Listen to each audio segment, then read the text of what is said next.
সবুজ রে, তুই এখানে বাঘ দিয়ে হাল চষছিস, আর তোর পাগলা হাতিটা দড়ি ছিঁড়ে গ্রামে ঢুকে সবাইকে মারতে যাচ্ছে রে।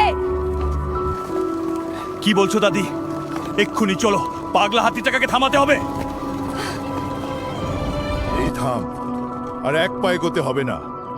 শান্ত হয়ে যা।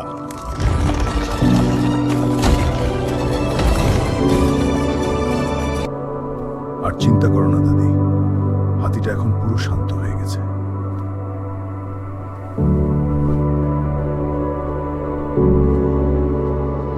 দাদি, হাতির সাথে লড়াই করে খুব খিদে লেগেছে, ভাত দাও।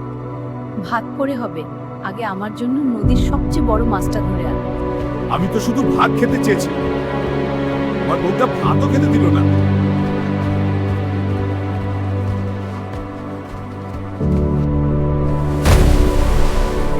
এই এতিমি, আজ তোকে ধরতেই হবে, না হলে আজ আমার ভাত নেই।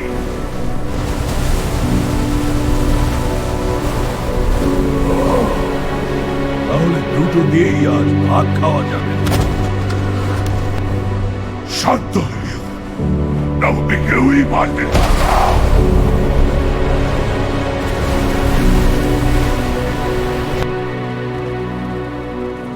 দাদি, ও দেখো, তিমি আর অক্টোপাস এনে ফেলেছি, এবার ভাত দাও।